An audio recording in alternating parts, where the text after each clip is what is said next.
So welcome back, everyone. Here today we have Cindy Cohn for our first talk of the Great Lakes Security Conference.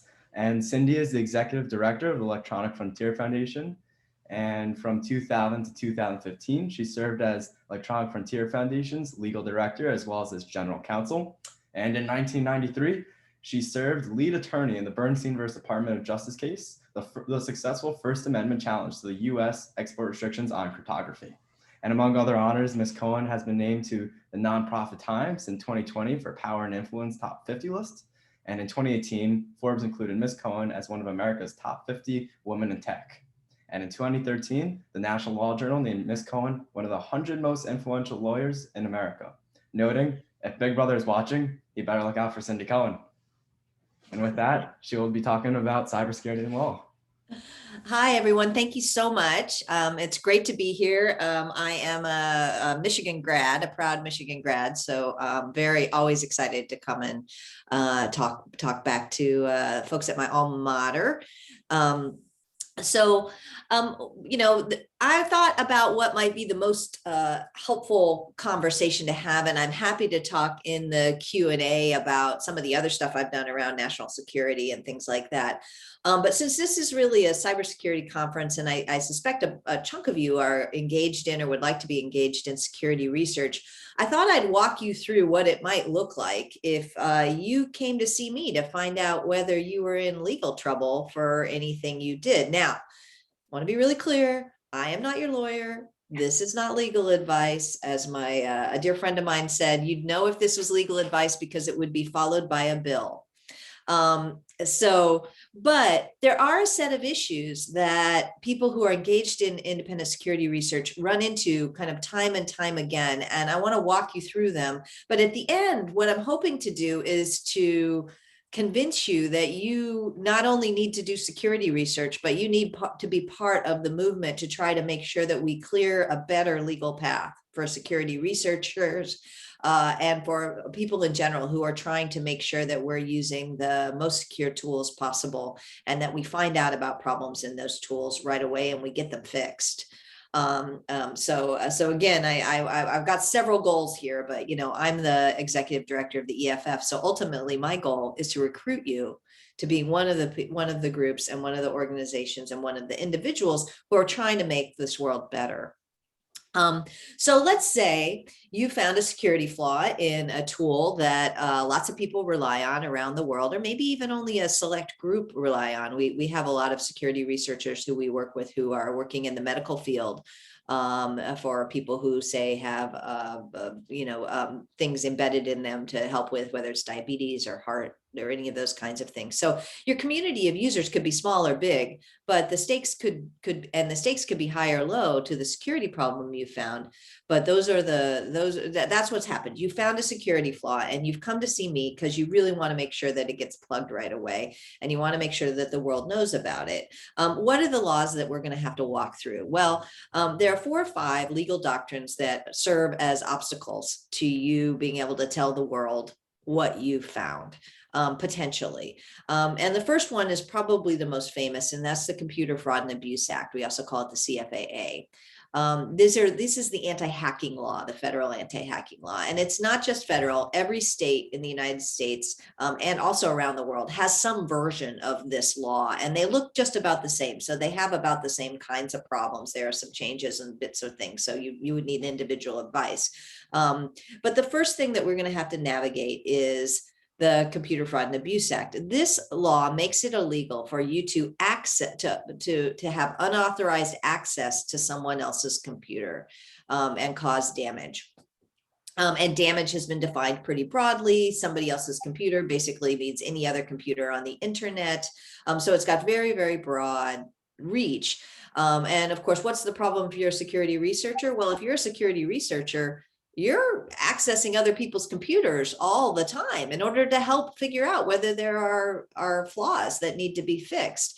So the problem is that this law is very vague and very broad and doesn't really clearly exempt the kind of access to other people's computers that we need in order to test these tools and make sure that they're secure or not. So it becomes a tool used by people who are upset at security researchers, at other people for interacting. This also has hit, Facebook just recently famously used the CFAA to threaten some journalists who were trying to figure out how Facebook's algorithm worked.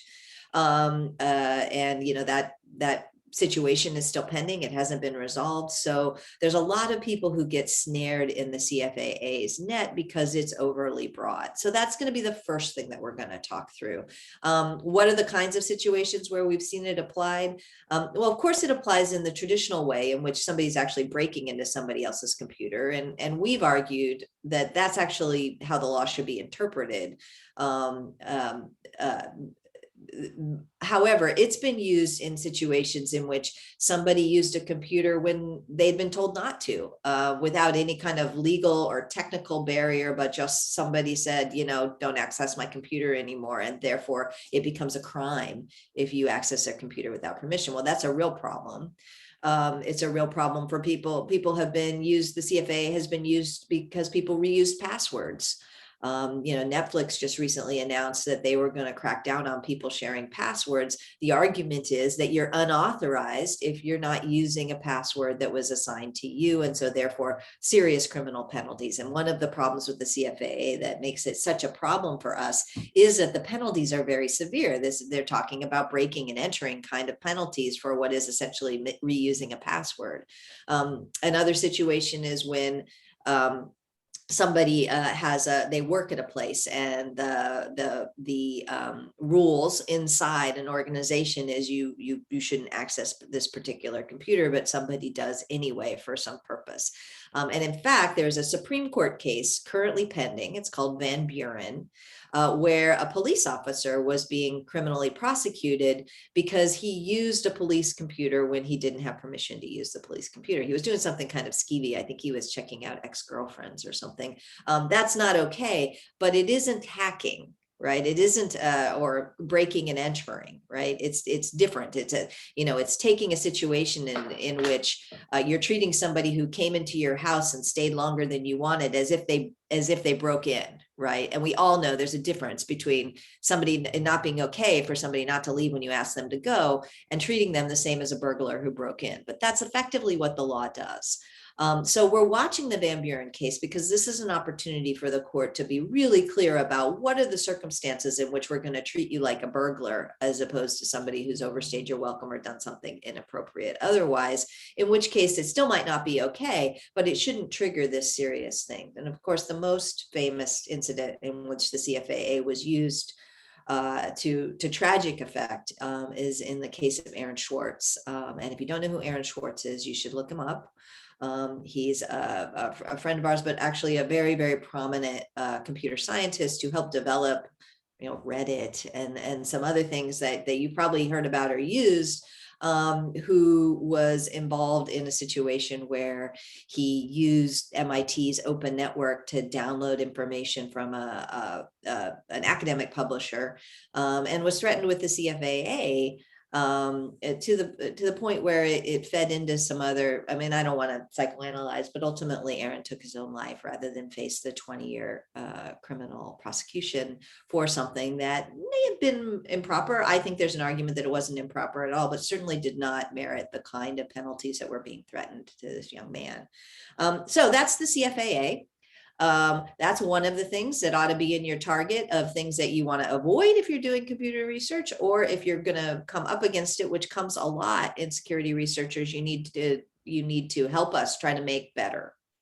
The second thing that people run into is something called Section 1201 of the Copyright Act. That's called the Anti-Circumvention Provisions of the Digital Millennium Copyright Act. That is a mouthful. But what it means is that if there is a digital lock that is controlling access to a copyrighted work, circumventing, going around that digital lock, is itself a crime. And it's itself a crime, even if what you're going to do once you get inside the digital lock is completely legal under the law. Things like fair use and other uses of a copyrighted work that might be completely okay it becomes illegal. I call this it's okay to be in Phoenix, but it's illegal to drive to Phoenix law. It's a real problem for security researchers. Why? Because computer programs are copyrighted works. So getting into a system to try to figure out whether the system is working properly or not can very easily be called a circumvention, because the law is very broad, and itself also has criminal penalties and severe civil penalties. EFF has been involved for years. This is the 1998 law in trying to advocate for exceptions to the anti-circumvention provisions, which happen under a Copyright Office process that happens every 3 years. It's called the triennial rulemaking. And we've managed to poke a few holes into Section 1201 and how it affects security researchers. We've had some good ones for the right to repair. We've had good ones for a lot of other technologies. Right now, one of the biggest fights that we've had around it is about tractors, actually. John Deere claims that fixing your own tractor circumvents the copyright that they have on software that runs inside a tractor. And we've worked to try to make sure that your right to repair, which I think goes very well with security research, right? You're generally trying to figure out how the thing works or why it isn't working very well in order to fix it. That it really shouldn't be an anti-circumvention problem to try to fix your own tractor. Here you go, a situation in which computer scientists and farmers are aligned in trying to stop something really bad from happening. So that's the second set of law, and that we would walk through. If you were to walk into my office and say, look, I found a security hole, we would walk through whether Section 1201 is an issue for you, and if so, how do we get around it? Section 1201 actually has an exception for security research. It is so narrowly defined that no one has ever been able to use it. That's a situation in which Congress pretended that they understood the problem that they were creating, but didn't create a very good solution. This points towards potentially a congressional response to try to fix it. And certainly EFF and a lot of organizations have been trying to do that as well, but also continuing with the rulemakings and other things to try to chip away at this law. It's one of the situations in which they talk about copyright reform. You have to be really careful, because there are people who want to make 1201 worse, who have actually quite a bit more political power than those of us who want to make 1201 better. So paying attention and getting involved in those kinds of battles is really an important piece of standing up for security research. And the third set of laws that we would talk through, and by the way, at the end of this, I still want you to do security research. My goal here isn't trying to convince you not to do it. My goal here is to try to help you with your eyes open so that you do it thoughtfully, so that you come to someone like me or somebody that we can refer you to if you're getting into these waters. And again, most importantly, that you stand with us as we're trying to fix some of these things. So I don't want the message of this to be despair, ye all who enter here. There are some dragons, but we can help you navigate them. And then, so the third one is called end user license agreements, or click wraps, or the other kinds of contractual things that you have to click through to get to the thing that you want to do. Very many of those terms say you won't reverse engineer, you won't benchmark, which is what they call, rating products against each other. And that you won't do anything with, you can limit what you can do with your credentials and what other people can do with your credentials. And these have all been used as ways to try to stop security researchers from finding out and revealing problems that they've had. They also have serious implications for interoperability, because a lot of the times when you're doing security research, you're building a tool that will test, right? Whether you're penetration testing or other sorts of things, will actually interoperate with a system in order to try to, test its security. And so that's a problem both for security researchers, but also for people who want to build other kinds of interoperable tools. And EFF is helping quite a few people who are trying to build tools and have built tools that interoperate with things in order sometimes to make things more secure, who run into this problem with contractual agreements. The argument is pretty simple, which is you clicked, so you're bound. by whatever they want. And one of the arguments that EFF and a lot of other organizations are beginning to work on is creating limits to this. And those limits can be based on certain things. One is nobody reads click-throughs and knows what they mean. They're completely one-sided. And that's not really fair, and that the law shouldn't support something that says it's a contract but isn't really a contract in the way that we think of traditionally, which is you and I sit down across a table and we negotiate what's going on. Lawyers call those contracts of adhesion, which is a term for these kind of one-sided things that are just take it or leave it. And the difference between those kinds of contracts and contracts where you really negotiate it ought to be something that the law takes seriously in terms of, when do you enforce these kinds of things?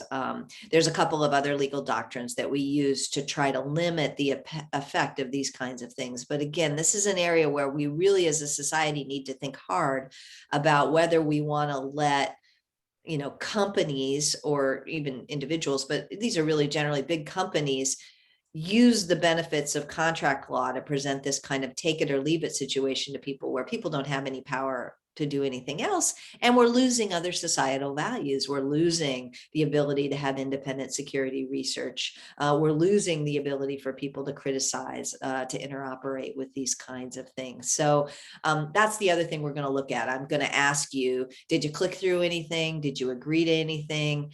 And and we're going to take a look at that, and we're going to read it, and we're going to see, does that create a barrier for you in what you want to do? So what does this mean for people who are thinking about security research? Well, what this means is, first, you got to pay attention to those kinds of things as you're going. Make sure you at least save them so you can show me later, or your other lawyer later, what it is you agreed to, so we can take a look at that.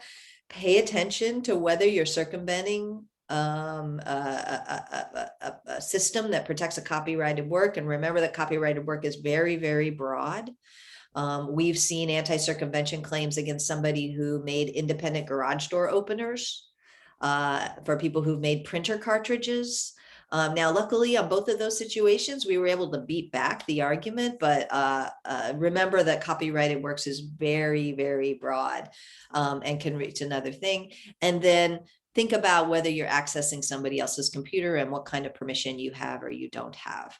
These are all situations in which, if you think about it a little ahead of time and you plot it out and you sit down with someone, and EFF, you probably not me personally, but EFF lawyers, or we can help find you lawyers. We have a whole coders rights project that works on these kinds of issues and helps people navigate those kinds of things. And I'm proud to say that none of the people that EFF has advised on this have ever gone to jail. And for most of them, we're able to navigate the situation so that they can make their present, they can present to the world whether they're looking to go to DEF CON or some other hacker conference, or whether they want to bring the issue to the attention of the company so that they can fix it. We have done that many times. And I will say that University of Michigan computer scientists have been some frequent flyers in my representation in the past, to try to navigate the situation to one in which you get to say what you found and help the world get better with it, while minimizing legal risks to yourself. But as I said in the beginning, that's not right. Right? You shouldn't need a lawyer to be able to do computer security research that helps the world. You shouldn't need to have to figure out how much risk you should bear. You should be able to just do this work and help the world. This shouldn't be something that has to have a legal thing. So in that, this is the part where I want to enlist you. There are efforts to try to make sure that we find out about these kinds of cases, that we litigate them, watch the Van Buren case very closely. If we get a good decision out of that, we could clear a lot of space. If we don't get a good decision out of that, we might need to try to go to Congress, or to the state legislatures, and try to make sure that these things go away. These require public effort. They're not just private situations. And there are two kinds of laws that we are looking at to try to help with this. One of these is really an affirmative mandate to allow interoperability of all kinds, not just security interoperability, but that's a piece of it. And there was a bill that was introduced by Senator Blumenthal last year called the Access Act, which is an effort to try to do that, which is to try to create an affirmative requirement that people who build platforms, at least certain kinds of platforms, allow for interoperability of other computer programs. And that will help security researchers a lot, because as I mentioned, a lot of time, we say that yours testing, but really what's happening is you're building a tool that's testing, and that is interoperating with an existing platform. That bill has not moved. It probably could use a little work, but it's a good start for this. And Europe is beginning to think about interoperability mandates as well. And I know, Michigan, you've got a lot of international students, you've got a lot of people who work around the world. The European Union is beginning to take this question on, and it would be really helpful for them to continue to hear from computer scientists, from security researchers, so that this part of the story is not lost. And then the second one is something that my friend Cory Doctorow calls an interoperator's defense. This doesn't have a bill yet, but the concept is pretty clear, which is if you're interoperating for purposes that are good purposes in society, you should be able to put that up as a defense to any of these claims, the Computer Fraud and Abuse Act, the End User License Agreements, and Section 1201. And all of those would be ways to try to help. More importantly, and equally, when somebody is accused of these kinds of problems, we need the community to stand with them. We need to be able to reframe the situation and grab the narrative, and that can really help in various situations. And it's one of the things that we try to do through the Coders' Rights Project. The Electronic Frontier Foundation runs also a thing called the Electronic Frontiers Alliance. I believe there are Michigan and Ann Arbor groups, but also the broader Great Lakes area that are trying to gather together people with computer skills to advocate locally for these kinds of changes as well. And of course, you can join EFF and learn more all about that. I'm the executive director, so it's my job to make sure that that's a part of everything we do.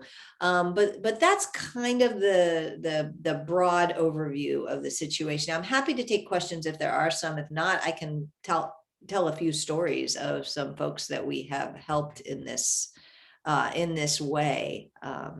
Yeah, so it looks like we do have some questions. And I think everyone would be pretty excited to hear about those stories as well. So, and so one question we had was, is the Access Act meant to alleviate issues from the Anti-Circumcisions provisions of 1201?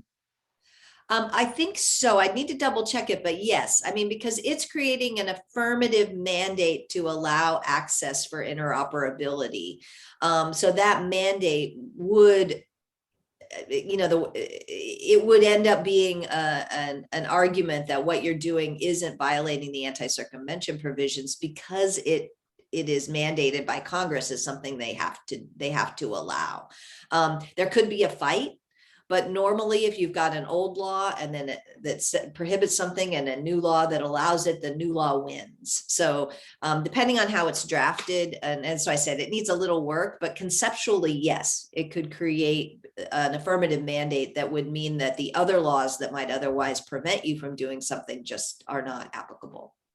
Huh, interesting. And so I guess a little follow-up and a little bit of a turn on that one. Do you think 1201 should have the copyright fair use type exceptions? Yeah, I think that would be a good, I think 1201 is a problem even beyond fair use. And there's other things I would do as well. But yeah, at a minimum, if what you're circumventing in order to do is legal, it shouldn't be illegal to do the circumvention. There needs to be this. And, I've made this argument in the courts, and the courts said, well, if Congress had meant to do that, it would have done it. And I've got a piece of the law that I think actually already does it, but we have not won that case. And this was an argument that we made in the very first 1201 case, which was called Universal versus Corley, or some of you may know it as the DCSS case, where what was happening in the case was the digital locks that were put on DVDs. I know it's old school, they were DVDs, were broken. by a consortium of people, but a guy named Jan Johansen in Norway was one of them, in order to make sure that the DVDs could play on Linux computers, because the way early DVDs were set up, frankly, still I think today, is that DVDs didn't play on open source computer systems. And so somebody wrote a thing called DCSS that lets you play your DVDs on open source computer systems. And they were, and the organization or a magazine published how to do that. It's the 2600 magazine is the magazine, and the publisher of that is a guy by the name of Eric Corley. So the case is called Universal versus Corley.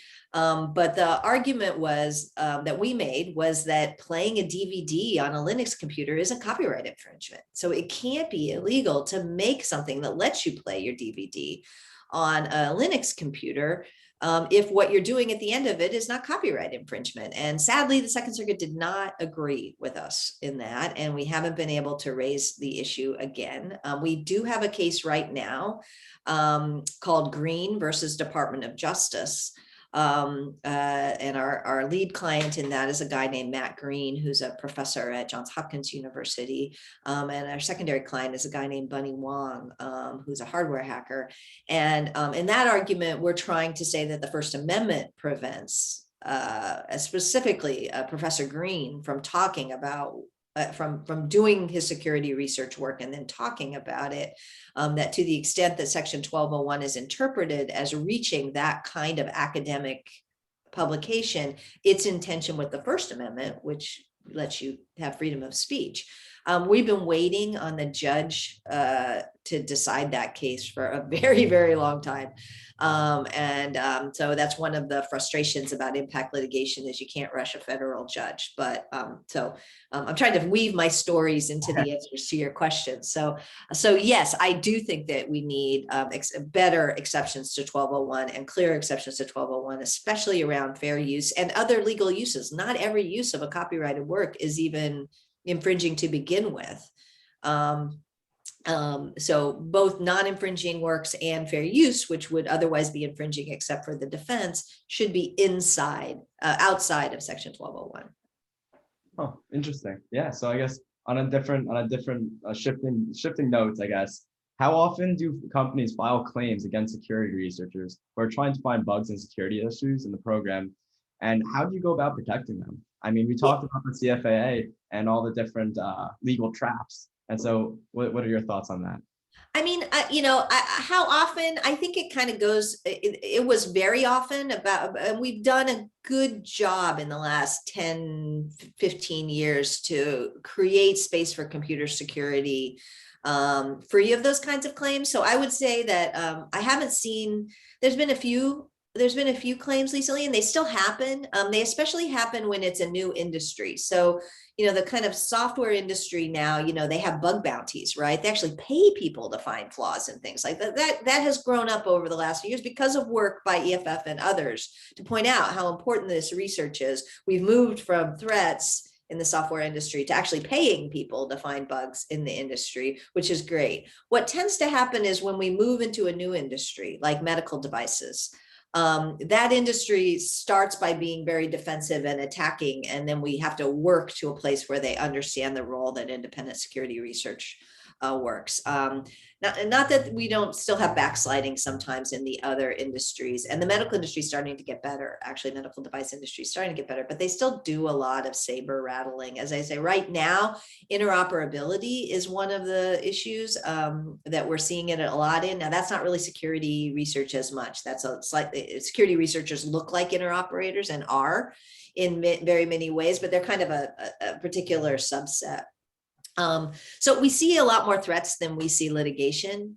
And we can usually talk people down, but sometimes not. I mean, sometimes, it does take these kinds of things. So what do we do? Well, one of the things I do is like these kinds of talks and then help people through. We really encourage people to come early to us. And I will say that my Coders Rights team is usually pretty busy every spring as people are getting ready for what they're going to present at DEF CON and the other hacker conferences in Las Vegas in August. That's one of the areas. The other one is the CCC, which happens normally in Germany in the end of the year. But there's hacker conferences all year long. We help people, people who want to present at Usenix conferences and other kinds of things.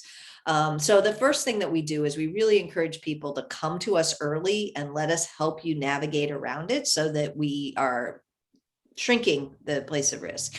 The other thing that we will do occasionally is we'll help people reach out to the company and give them a heads up, especially when there's physical security or other kinds of security risks to people. We really want to give the company a chance to close the hole before anybody else finds it. Not always, though. Sometimes if a company's being intransigent or we think people are at immediate risk, we will support a researcher in going public without giving notice. And then we also represent people in court. I mean, a few years ago, this is a while ago now, there were some students at MIT who hacked the, I think they call it the Charlie card, but the MBTA card that people use to ride the T in Boston. And they were going to present their information at DEF CON about the security flaws they found in this system. The MBTA sued them and got an initial gag order in Massachusetts court. And we were able to basically show up in court on an emergency basis and get the gag lifted so that the students could present their research. The other thing that we help people do is really make sure that they're presenting their research in a way that is intelligent and smart. Like, you don't need to violate people's privacy in order to indicate that you can violate people's privacy because of a security hole. So we really encourage people that if what you found is that people's sensitive information is at risk, that you pick a strategy in talking about that doesn't put the people at more risk, right? And so there have been situations, lots of situations in which people have found security holes in systems that hold other people's data, and to try to help really navigate that situation so that you don't end up being another problem for the poor people who have already been put at risk. So those are some of the situations that we've done it. There's lots of them. There's lots and lots of them. And the voting systems, we've done a lot of work with security researchers on voting systems. Again, some of them like Professor Halderman at the University of Michigan, but others as well, where we have worked hard to try to make sure that people can present their problems without legal risk. And there's, a set of things that we do around that, but some of what we do around that is just make sure that the messaging around it is clear, that we're pointing out the benefits of this security research to all the rest of us. Yeah, it just improves the field as a whole and makes the whole internet and everyone included just safer. And so for our next question, it's from Stu. So what do you think the implications are of the recent events? It's about 4 days ago with the court authorization for the FBI to remove web shells from exploited Microsoft Exchange servers. Will this set a precedent for the US government to step in on breaches without the authorization of victims of these cyber attacks? Or has this precedent already been set previously? Well, this precedent has not been set. So this is a problem. I think the question explained it pretty well, but basically the FBI knowing about some problems in a Microsoft Exchange servers actually went in and fixed it for a whole lot of people without asking for permission. They just went in and fixed it. And so that would ordinarily be itself, right, a hacking offense, right? The government doesn't get to hack into your computers without a warrant. Now they got a warrant here, but they also don't get to do it in this massive way without individual notice. There's a rule of federal criminal procedure called Rule 41 that is implicated by this. So I think it's really troubling. We've looked at it closely. It's going to be a difficult problem to try to bring up to the courts for some technical reasons. I hope it doesn't set a precedent. It's kind of I think it's really nervous making, and ought to be nervous making, that the government just went around and did this. I think the fact that they went around and did it to themselves close a security problem that was otherwise difficult to close makes it a pretty bad test case, putting on my impact litigator, like this isn't probably the story that I want to bring in front of a court because they're kind of being good Samaritans. But I really, really worry about the precedent here. And we were huge opponents of the interpretation of Rule 41 that that paved the way for this. And now I worry that this is going to solidify into something that the government does regularly, and with potentially really bad consequences for folks. They're very careful. Their first story is one where they look pretty good, but we always have to worry about where this could go. So it's a huge worry for us, and I'm not sure that this particular incident is going to be the one where we're able to take on the problem for, again, some kind of legal technical needs, but we're watching closely. This is a real concern.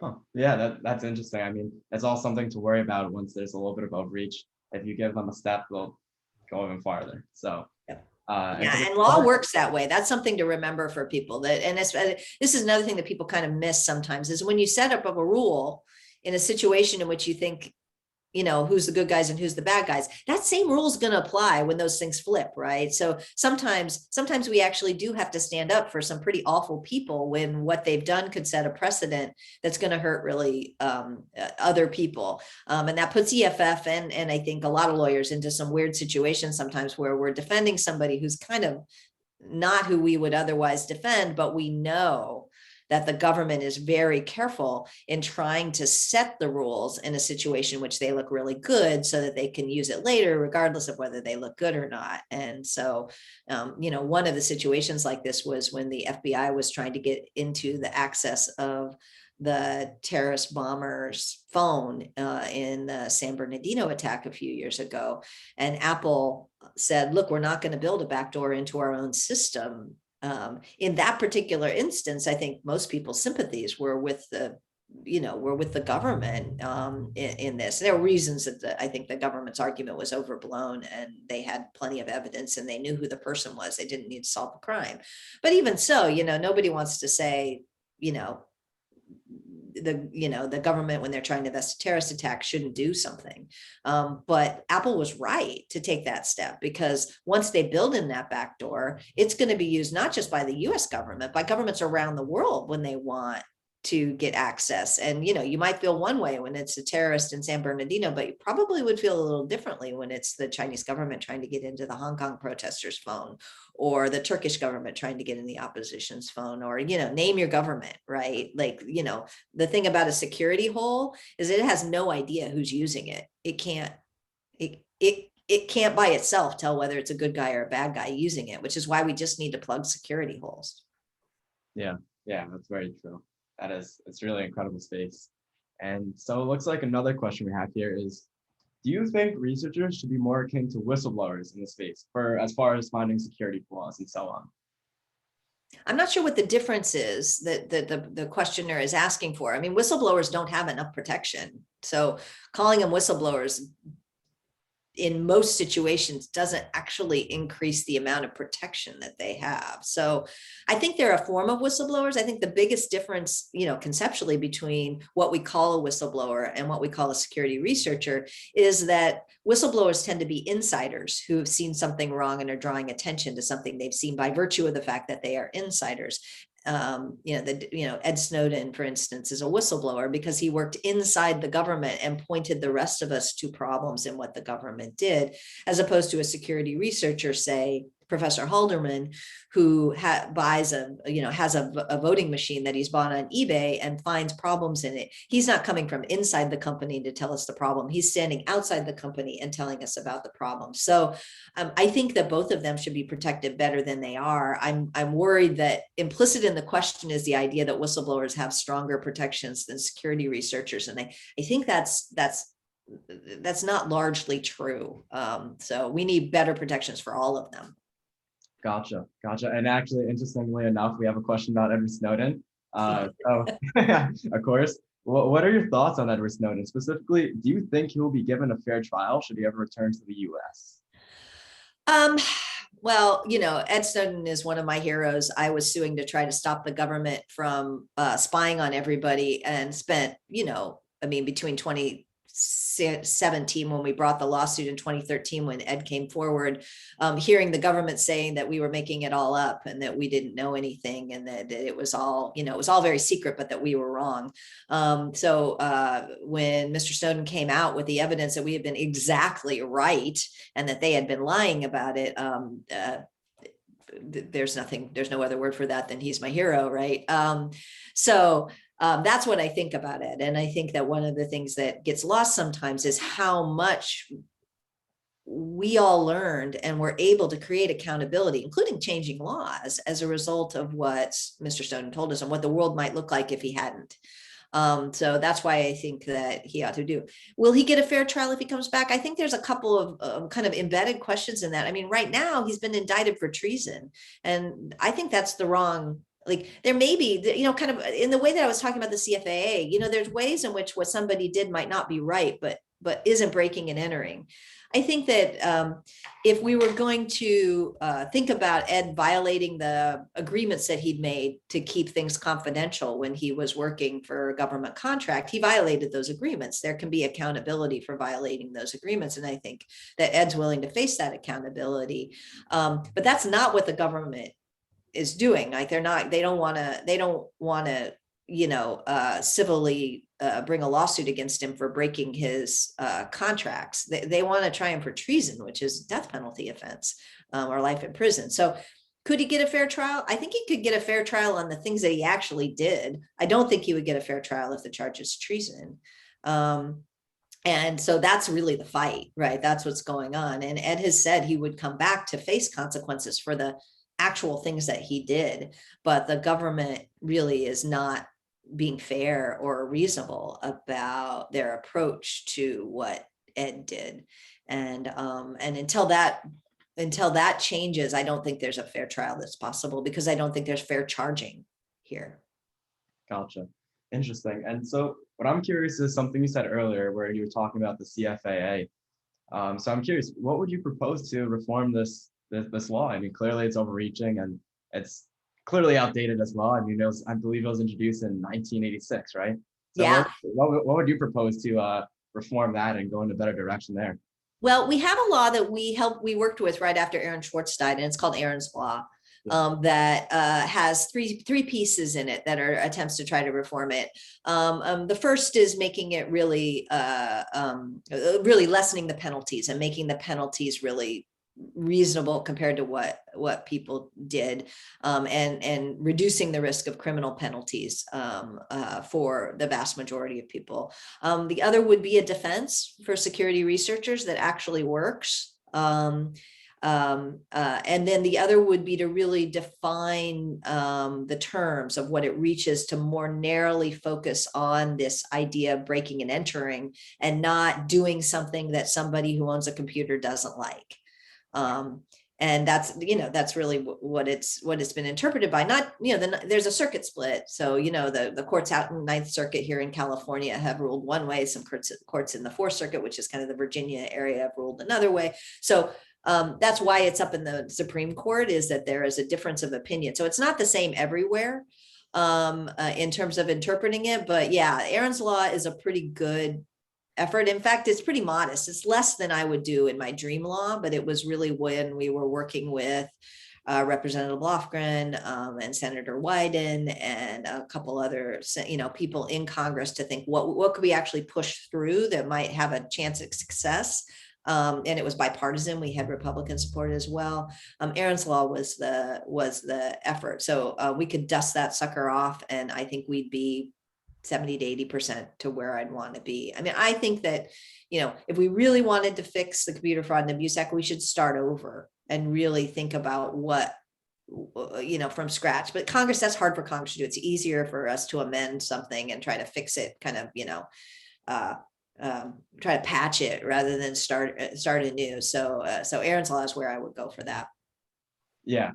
And I guess for those who don't really know what Aaron's Law is, or who Aaron Schwartz is, can you expand a little bit on that? I also know the law was also introduced twice. So I'm curious why it hasn't been passed. Well, it hasn't been passed because the big tech companies, and the chief one of them is Oracle, want to be able to threaten their employees with jail when they're disloyal. And Google's been on the wrong side of this too. Well, Google's been quiet when they should be active. Oracle's been actively opposing. Both of them are a problem. So I would say that as a kind of political matter, members of Congress don't think about tech very much. And when they do think about tech, they generally don't want to make changes. They generally think of tech as a sector. And so when we're internal tech and one part of tech wants something and one part of tech doesn't want it, they just walk away. We're beginning to change that, right? I mean, there's a lot more focus on big tech and how big tech is different than everything else, and that it might not be wise to let Google decide what the tech laws are anymore. But I will say that that's new.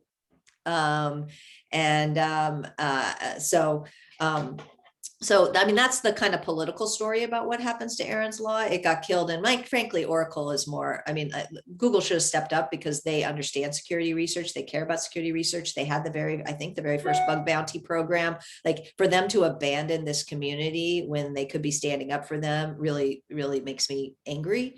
Facebook hasn't been great on this either. But really Oracle is the one that stopped. And that's because Oracle actually has prosecuted some of its employees for being disloyal. And other people for, there's a big Oracle case around people getting access to their fix-it manuals without Oracle's permission.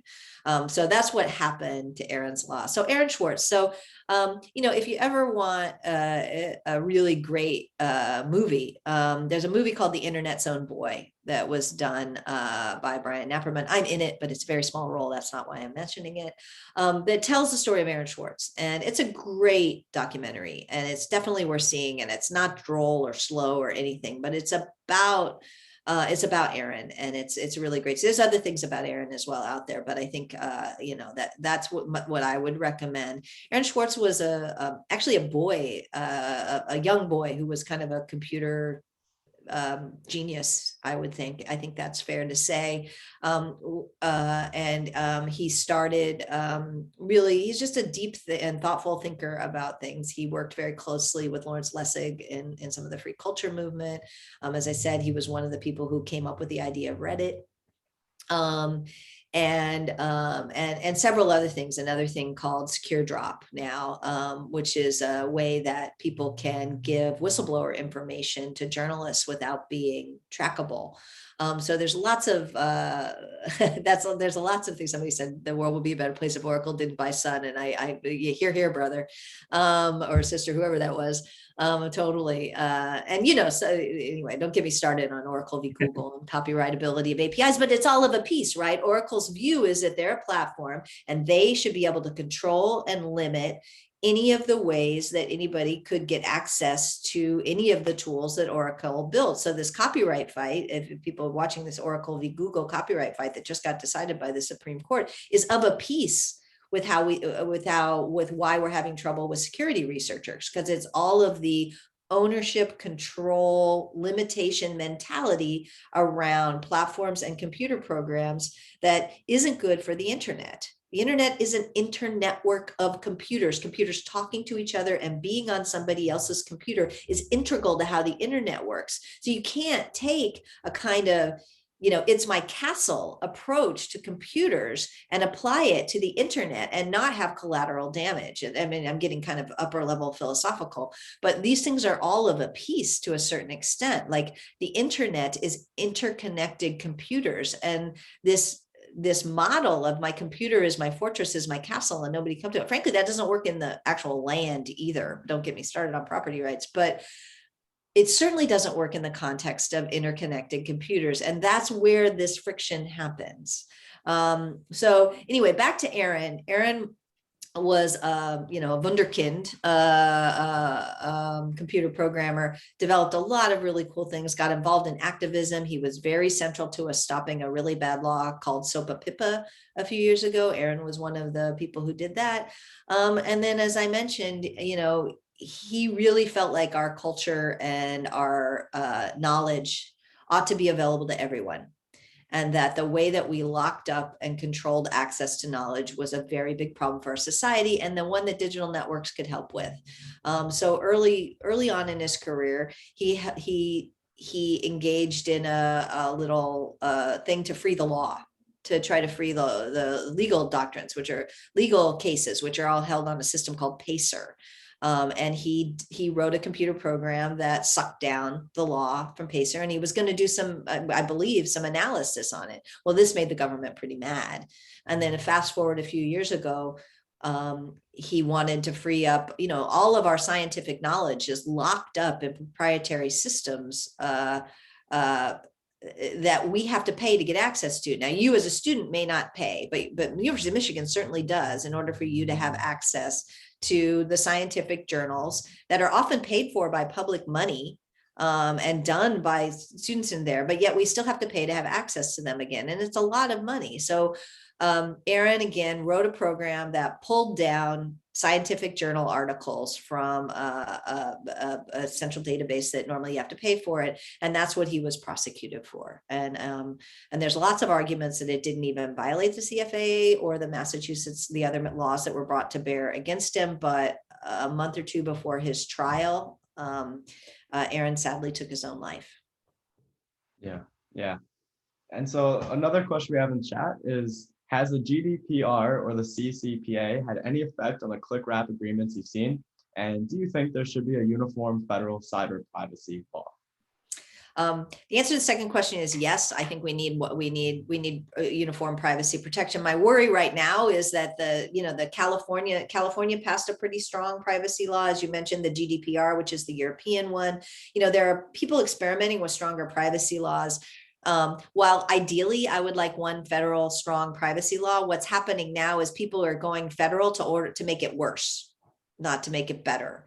And so right now we oppose many of the federal proposals because most of them are trying to water down the privacy protections that the state of California and a couple other states are trying to do. So you have to watch the dynamic. So, even though our ideal state is a federal law right now, that process is actually worse for people than letting the states experiment and try to raise the bar.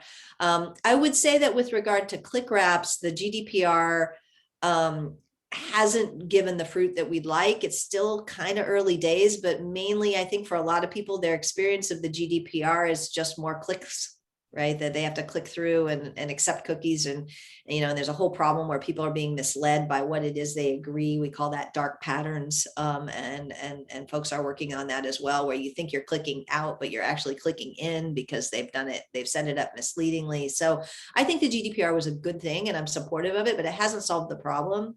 And I think we need to look at this as something we might end up getting on the installment plan, where we try something and then we see where the problems are and we try it. The CCPA, the California version, similarly, I think it's way too early for fruit. I mean, enforceability just happened last summer and there's a new law coming that will change things a little bit. So I think we haven't really seen this stuff enforced yet. But we're concerned that the California law, while it has very good intentions and can do some good things, it has some pretty big loopholes in it.